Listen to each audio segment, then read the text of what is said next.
Hi there, Jeremy, Director of Reiki here. In this video, what I'm going to do is show you how you can run a part-time Reiki business. Now, I know for many of you, this would be something that you'd adore doing, but probably you're just a little bit doubtful. Can it really be achieved? And so I'm going to show you precisely how you can do it, and I'm even going to give you some numbers so you can see just what you might be able to achieve quite easily, really. Okay, now to make it easier, I've actually got a downloadable kind of a takeaway list for you. In this video, I'm going to be mentioning some names, and it's always a little bit frustrating in videos where they mention names and you haven't really got time to jot them down. And so all the information you will need from this video is in a downloadable list. So after you watch the video, download that list, which you'll see there's a link just below the video for it, and everything will be easily explained. But let's get underway.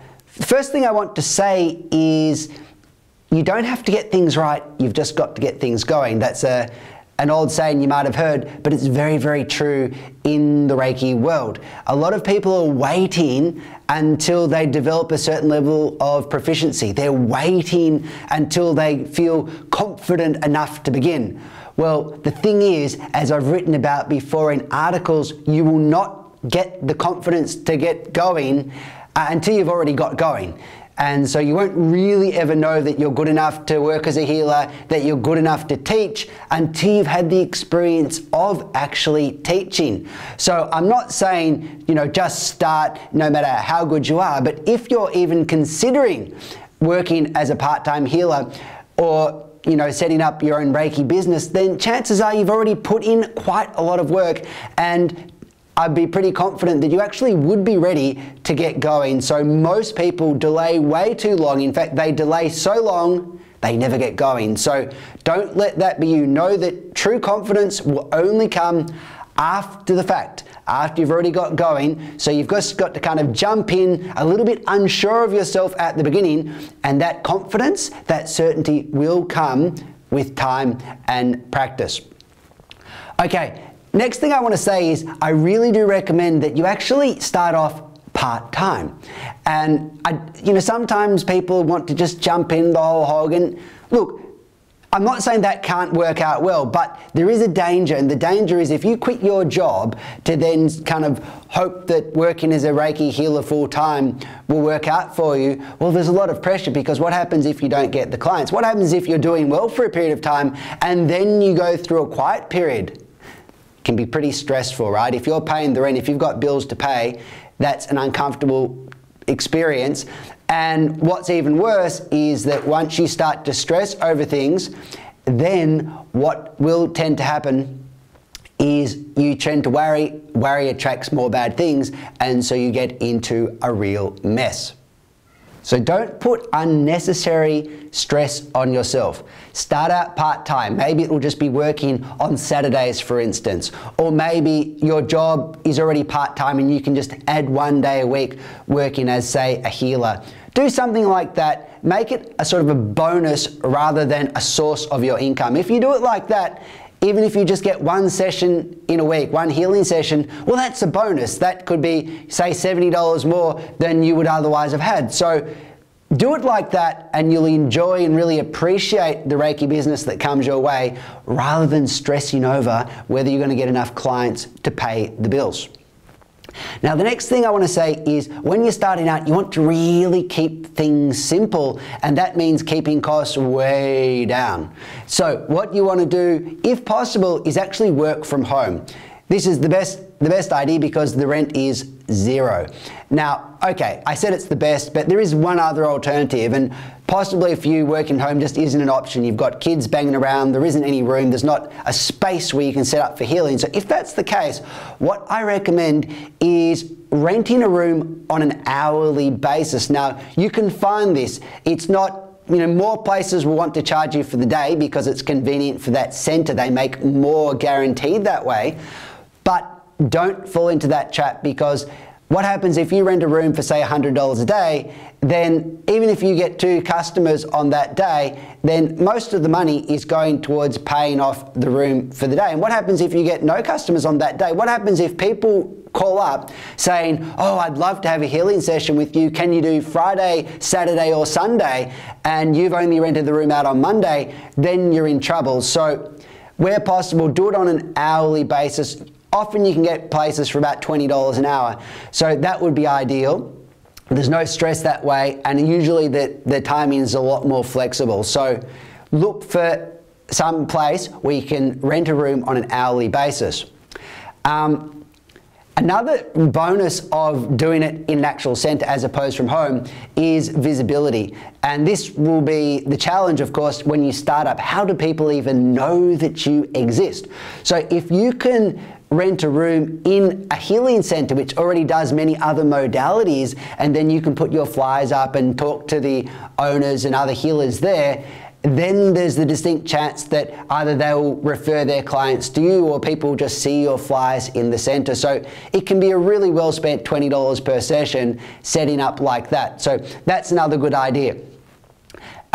Initially, when you're keeping expenses down, another idea is to use things like PayPal. And so if you're ever needing to take in money, it could be for a session. Normally people actually pay for sessions on the day, but later on I'm going to talk to you about courses and running your own courses. And with a course, you definitely want people to pay you in advance, because often they get a little bit nervous before the course. And then they're like, oh, I feel sick on the day or whatever. And that's a bit of a nuisance. So you want them to pay in advance. And so use something like PayPal where you only pay a percentage of what you bring in. And so if no one enrolls in a course, you don't pay anything. And that's the kind of scenario you want, because as I said, in your business to begin with, you want to get your expenses basically down as close to zero as you can, so everything more or less is a profit and there's no stress. What you don't want to do is find you've got all these expenses and not many customers and you're actually losing money and you're working hard. That is not fun. So don't put yourself at risk of getting into that situation. Okay, so we're wanting to keep the expenses down. One trap to avoid is print ads. Once you set up shop, you're going to get all these people sending you flyers on, putting an ad in a magazine. It could be, there's a million health magazines out there, a million, spiritual magazines, and they all want you to pay their money to create an ad. And then they give you, they say our circulation is this. Well, here's the problem. A lot of that circulation is just not in your area. It's in some other state or far away from you, so it's useless. Secondly, who actually reads printed magazines? And thirdly, when you're reading a print magazine, something I never do really, but let's imagine that I even did it. What, I'm going to be looking at all the ads in it, am I? No, I'm going to go straight, especially if it's one of these free magazines, which these tend to be. I'm reading the articles. I'm not looking particularly at these ads. And your ad, because you're not going to pay for one big fat huge page, which will be really expensive, is probably this small little thing tucked away. So you need a lot of luck for someone actually to see that and then live close enough to go to, say, your course and then act on it.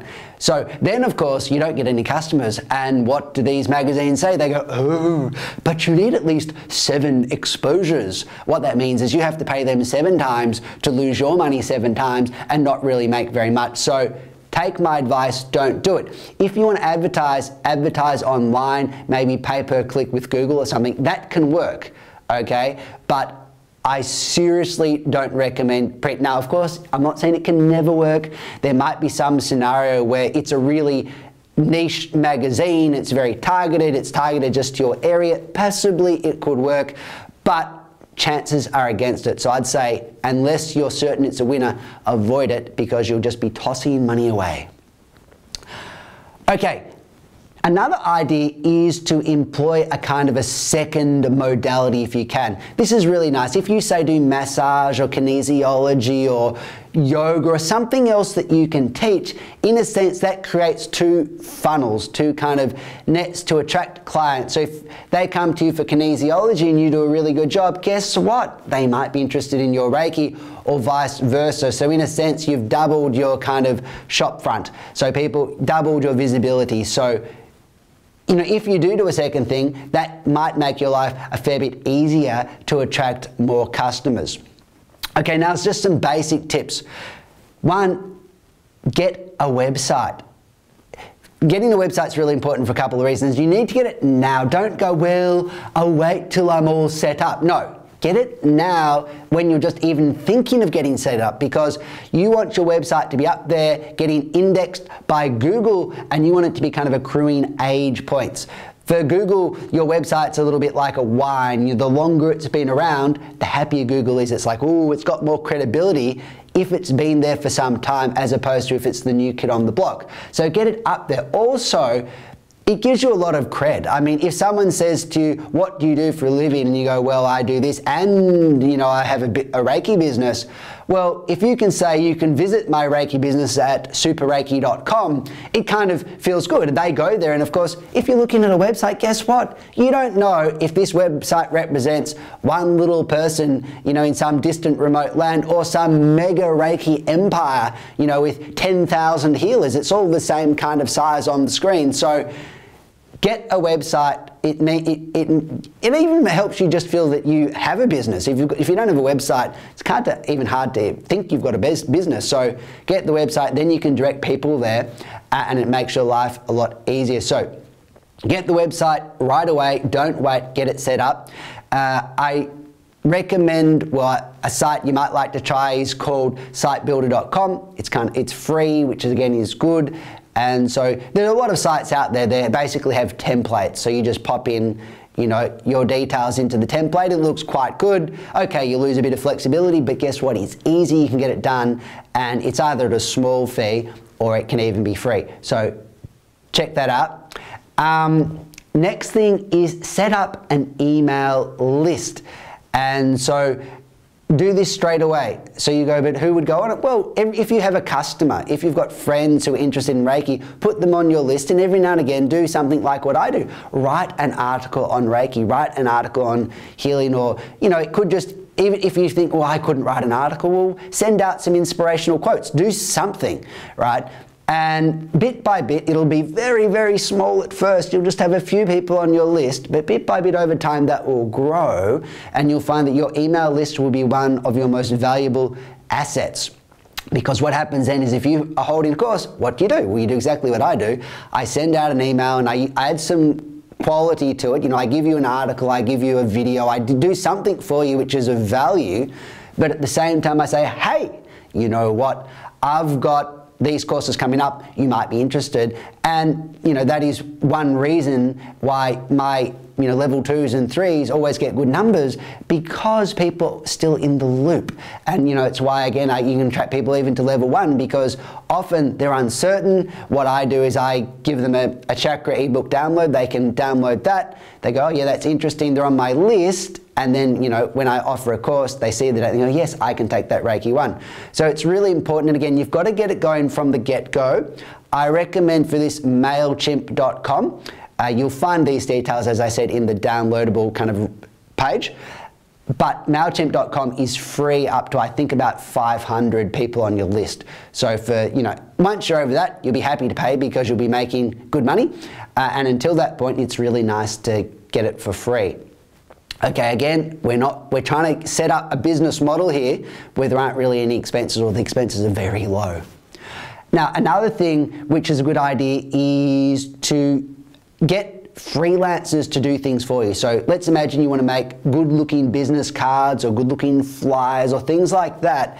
Then you might like to try Upwork.com, and you've got all these freelancers there, and you can look at their portfolios, you can look at the ratings they've got for previous jobs, so you have a pretty good idea of the quality of work they're going to produce. And because you find these freelancers from all around the world, prices are way lower than if you were to hire someone here in Australia. And even if the person you're working with is in Australia, well, their prices will be a lot more competitive than if you just go to a, you know, brick and mortar kind of building shop to get these things done for you. So try Upwork.com. Really useful. They can even build your websites there if you want something a little bit more tailored to your specific needs than something that a template can offer.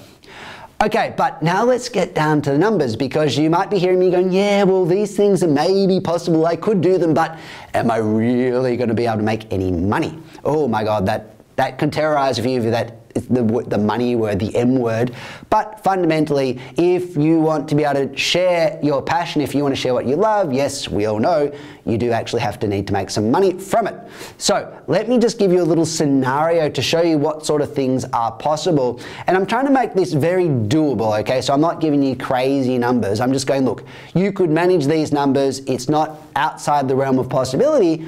And while what I talk about here won't, pay all of your expenses in the year, it will supplement your income nicely. So how do we go about this? Well, let's imagine that you could get 8 healing sessions a month. So that's just a little bit under 2 per week.